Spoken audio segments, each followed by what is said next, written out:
Well, I'd like to thank the organizers for the opportunity to present a strategy for pediatrics in Cambridge. My talk is entitled The Genome and the Way Forward for Pediatrics. And I'll also be introducing the new Cambridge Children's Hospital and share how genomic medicine will form a central plank in our strategy for a new hospital in Cambridge. Well, why think about genomics in pediatrics? So there's a massive impact of rare genetic diseases in pediatrics, which I'll describe. The Next Generation Children's Project, a way that we're using to improve diagnosis, using research, and also providing benefits in the NHS. The Neural Net, a new translational research program that will further investigate mechanism and new therapies for neurogenetic disorders. And then the 2025 Cambridge Children's Hospital and how that will promote patient-oriented research. Well, as I mentioned, there's a serious impact of genetic diseases that we see disproportionately in children.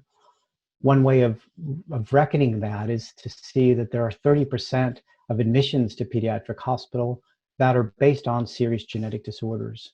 They're a leading cause of death in children less than a year of age. And in the UK, there are over 3.5 million that have a rare disease, and they will undergo the so-called diagnostic odyssey. So we believe that improving time to diagnosis can inform clinical management and help with decision-making. And in a collaboration with Professor Lucy Raymond in the Department of Genetics, we carried out the Next Generation Children's Project, which asked the question, can we effectively detect genetic disease in intensively ill children? I'm going to play you a clip from the BBC last year that will describe from the patient's point of view the impact that this has had. This is life at its most vulnerable, made even more perilous when the cause of a baby's sickness is unknown. In some cases, it can take months or even years to get a diagnosis, but that is set to change because of genome sequencing. What are you trying to do to it? Millie May and her parents, Claire and Chris, each had their genome, their entire genetic code, sequenced to try to discover why she was having life-threatening seizures. The result showed Millie May has a rare form of epilepsy caused by a single gene error, not inherited from her parents. It led to immediate improvements in her care. Since we've had the diagnosis, it's been a lot better. We had to change one of her medications due to the fact that the one that she was on was obviously aggravating the type of epilepsy that she has. We saw a big difference as soon as that change was made. It's priceless. That one test result obviously allowed us to put all the correct people in place and make the best for her. Sequencing the billions of letters of DNA code that make up a genome used to be hugely expensive. Now it costs less than £1,000. Scientists in Cambridge analysed the genomes of 350 children in intensive care, comparing it to the DNA of their parents. They found 1 in 4 children had a genetic disorder and were able to give the diagnosis in 2 weeks. This study shows conclusively that whole genome sequencing is of real benefit to patients, speeding up diagnosis and helping to find the right treatment. From next year throughout England, the NHS will offer whole genome testing to all babies and children where the cause of their illness is unknown, the first national health service in the world to do so. So since the broadcast came out last year, we've continued to offer whole genome sequencing to our patients and now have started to explore the benefits of this test in other settings besides ICU. As mentioned by Fergus Walsh, we see a high proportion of children in our NICU and PICU that have genetic conditions, 21% and 30%, but especially high in the pediatric neurology clinic, 42 to 45%. And we're seeing this also worldwide when we talk to children's hospitals, that this is a very high risk population. And so moving forward, we're going to increasingly focus on neurogenetic conditions. And why would we do this? Well, first of all, they're very serious. Second, we can do much more to treat them than ever before. And third, there's an opportunity to leverage Cambridge expertise to both learn from our patients and also provide benefit. And this idea underpins the Cambridge Neural Net, which is a translational research program that will work with colleagues in genetics and down the road to the Sanger Institute to improve diagnosis. working with other basic science departments throughout Cambridge to better understand the mechanisms underpinning neurogenetic conditions, with the view that we can develop rational medicines, and then finally measure outcomes, all underpinned by robust data science. And importantly, working with the NHS so that our research can benefit our patients and provide models of better care for patients nationally and globally. So back to epilepsy, it is the most common genetic diagnosis that we have made. Now we're up to almost 500 trios, that's the children and their families. We've diagnosed 165 of these with genetic conditions, and of the diagnosed, 46 have epilepsy.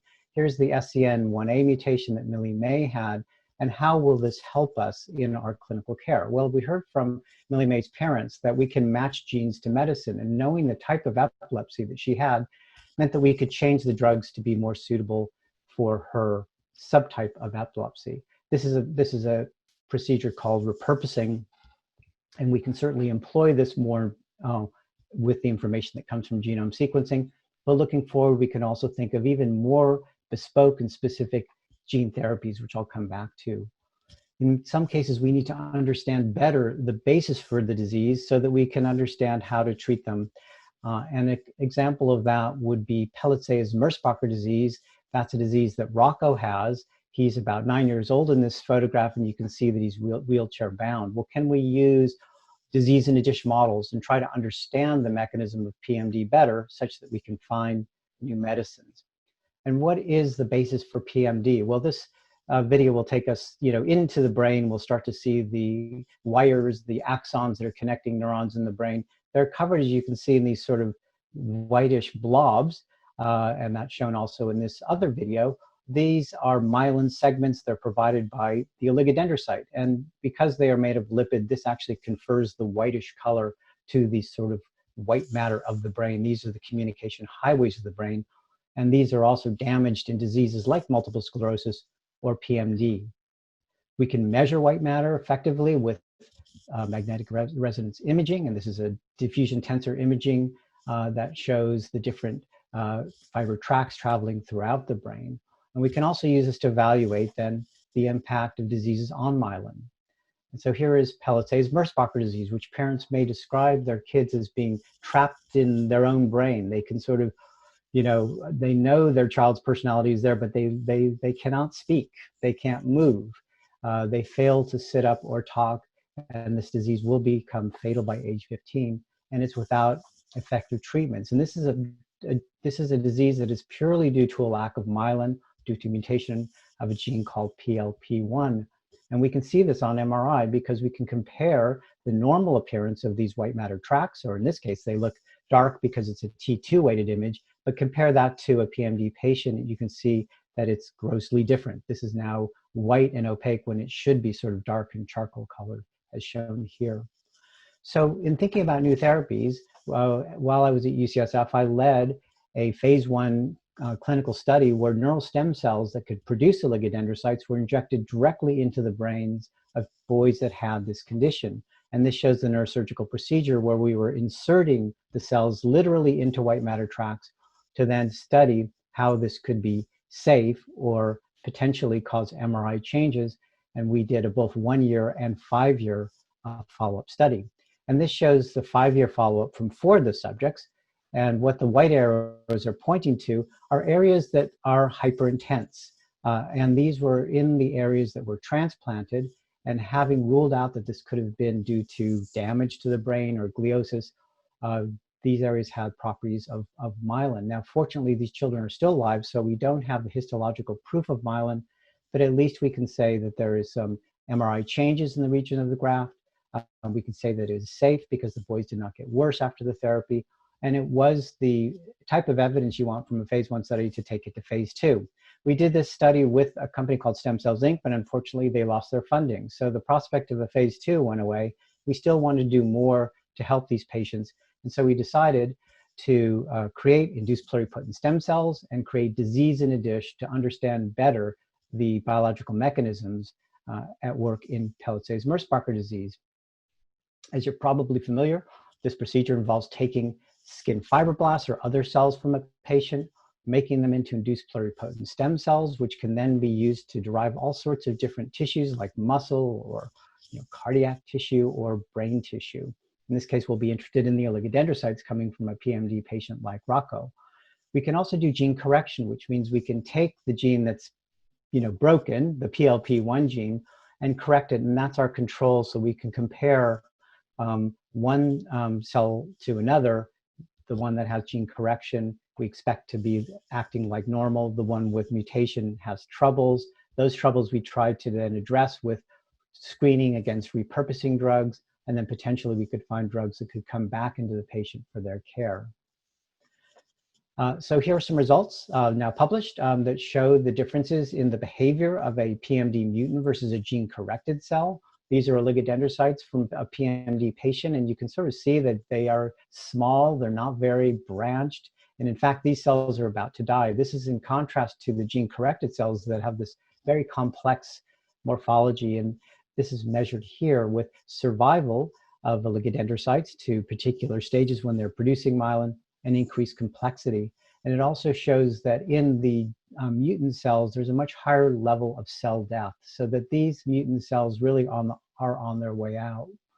We can also show that in vivo. So by transplanting these cells into the brain of a mouse that lacks myelin, we found that the cells that were gene-corrected survived, and they would invest the white matter tracts and they would produce myelin. And we can see that also on EM. And that's in contrast to the mutant cells that really didn't survive very well and never were able to elaborate myelin. So just an in vivo measure that gene correction, in fact, conferred full rescue of the oligodendrocyte phenotype. But what's going wrong with the cells that are mutant? By following them across a developmental trajectory from their progenitor stage as an induced pluripotent stem cell to an induced oligodendrocyte precursor cell, we found the cells died just as they were about to elaborate myelin. They never made it to the myelinating stage. And moreover, when they got to this stage, there was a massive production of reactive oxygen species that was lipid-induced. Now, lipid-induced peroxidation can occur with iron toxicity, and so that became a candidate as part of a screen to look for ways that we could rescue this. I won't take you through the screen, but just the final result and the dysregulation that we found in iron metabolic gene expression.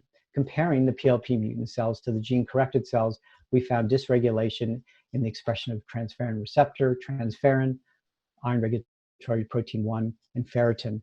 And we believe that these were involved in the progression to cell death. Now, if so, we also hypothesized that this could be rescued by iron chelators, and evidence for that is shown in this image, where we see again these unhappy oligodendrocyte precursor cells in the mutant state. These have no iron chelator present, or they have additional iron provided by holotransferrin. Now let's compare that to adding a chelator. This will now absorb iron out of the medium. And in this case, we're using apotransferrin, and you can see now this restores the complex morphology and survival of the mutant PLP cell to a level that's identical to the gene-corrected cell. Unfortunately, there are repurposing drugs. Deferoprone is a blood-brain barrier penetrant small molecule iron chelator. And so we could then test this drug in an animal model of PMD. And here's an unfortunately unhappy mouse called Jimpy. This mouse may be having a seizure in this particular image. This is due to mutation of PLP1 and is one of the most severe animal models of PMD. In this experiment, we treated the Jimpy mouse with 2 courses of deferoprone, and then we measured both their survival, which was significantly increased, but also looked at levels of cell death, which were decreased in the deferoprone treatment, and also production of myelin that was greatly enhanced when we treated with deferoprone, suggesting the possible utility of this treatment for human patients. So to summarize these results, which are published in the papers below last year, this has covered safety of neural stem cell transplant for severe Pelizaeus-Merzbacher disease, and I'm showing you the 1 and 5 year post-transplant follow-up data. We found that PMD oligodendrocytes with point mutations or duplication are both rescued by gene correction or iron chelation, and deferoprone may be appropriate for some patients. In fact, there will be a clinical trial commencing at VU Medical Center in Amsterdam with PMD patients there. And in future work that I won't have time to discuss, we're also looking at ways that we can gene correct the PLP mutation in vivo, which would be another potential approach for PMD. And I want to expand on this topic of gene correction and this idea that there will be neurogenetic conditions for which we may be injecting genes or cells directly in the brain. How can we do this as safely as possible so that we can provide these new options for research in our patients in Cambridge? And that introduces the Cambridge Neurological Advanced Treatment Center. This will have unique capabilities for gene and cell-based therapies that will be targeted to specific cells and brain regions. Now, for that, we need to have specialized theaters that will have equipment like intraoperative MRI, intraoperative focused ultrasound, robotic and convection-enhanced delivery techniques, and new types of catheters that can expand the volume of distribution of these agents delivered into wider parts of the brain. All technologies and multi-departmental effort that we can incorporate into our vision for gene and cell-based therapies moving forward. So the Cambridge Neural Net, can help us to understand mechanism, and I gave you the example of Pelizaeus-Merzbacher disease and work that has happened in my lab in the Wellcome MRC Cambridge Stem Cell Institute. But we're finding also interest across the campus from the Cambridge Institute for Medical Research, the LMB, and others, with psychological colleagues, so we can really expand the vision beyond mechanism and precision medicine to really start to think about measuring outcomes. And these will be for neurogenetic conditions. They would involve a variety of cognitive and behavioral outcomes. With the expertise of other colleagues, we can begin to capture and deeply phenotype these, and underpinned with data science and the help of Health Data Research UK, begin to connect the information in a new effort that we are launching soon called the NIHR Pediatric Bioresource, which will include patients with both physical and mental health conditions, not to 25 years of age. The vision for this is to be able to take methods for early detection of risk, let's say a genetic risk that would be detected by whole genome sequencing, and then connect that to long-term outcomes. These could be outcomes that are provided by the patient. They could come from the NHS health record, national educational records, or other measures. And the idea is that we can then connect to look for unexpected insights that the genome could provide for predicting long-term outcome. Also importantly, we not only want to learn from, but we want to benefit patients. So like the Next Generation Children's Project, we would use that information to feed back to clinicians and to families, patients themselves, to provide them with advice along the way, working with and adding value to the NHS. So now we can imagine the neural net will, be a good example of how we can use bioresource to now capture outcomes for a patient like Millie May, learning abilities, mental health comorbidities, and also other social outcomes measured through data science. So we think that this is a whole new way to approach neurogenetic disorders, a comprehensive intake to both diagnose and better treat children with neurogenetic disorders. And this will become a central plank of the new Cambridge Children's Hospital opening in 2025. This shows an artist's rendering of the hospital located across the road from the Rosie Hospital, but I think what's special about the hospital is what's inside. This is a unique collaboration between the NHS and the University of Cambridge, which will create a premise for innovative care and research. Firstly, integrated physical and mental health care will be enabled because we have two NHS trusts, both CUH and CPFT, coming together with a vision to create fully integrated delivery of psychologically informed care in our acute pediatric wards and medical support for those patients that have severe mental health conditions like eating disorders, connecting to the region to be able to provide expertise across the east of England so the patients don't necessarily have to come to Cambridge. And we've learned, certainly the experience with COVID, that many of our consult activities can take place effectively through telemedicine. Another unique feature of this hospital will be embedded research. A University of Cambridge research unit within the hospital.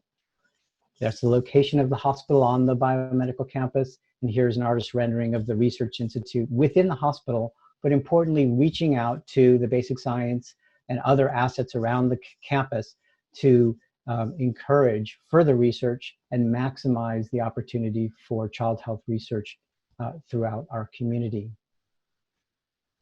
The overarching research vision for the Institute is to define disease origins and resilience.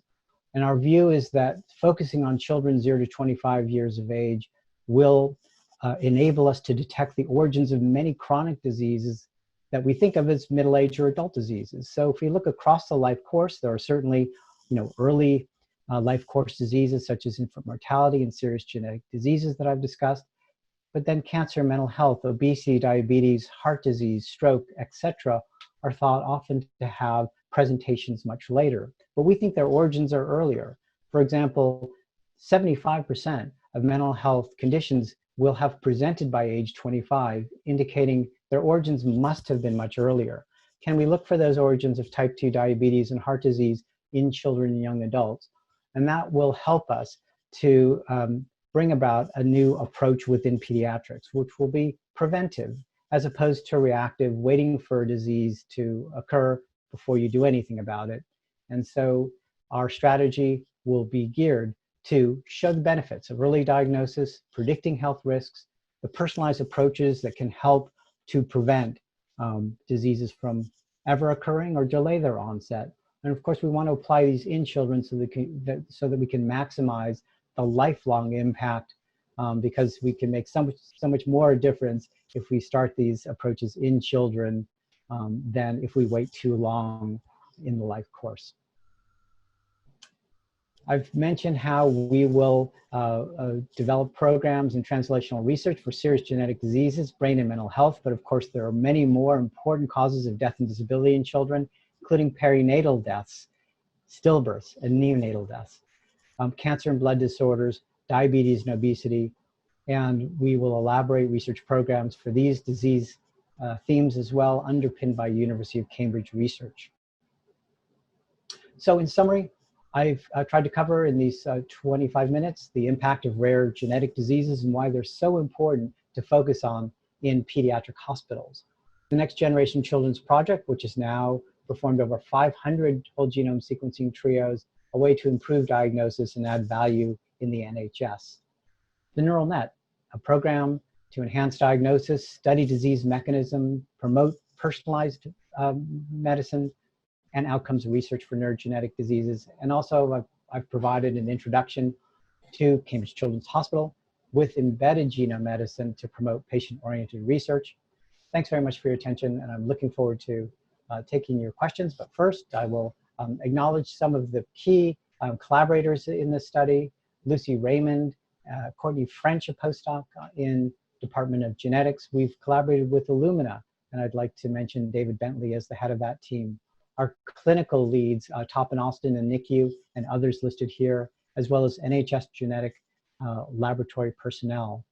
A collaboration with Marius Vernig at University of Stanford and my postdoc Hiroko Nobuta was the basis for the Palisades-Merzbacher disease modeling that I described, and other collaborators are listed. Thanks again for your attention.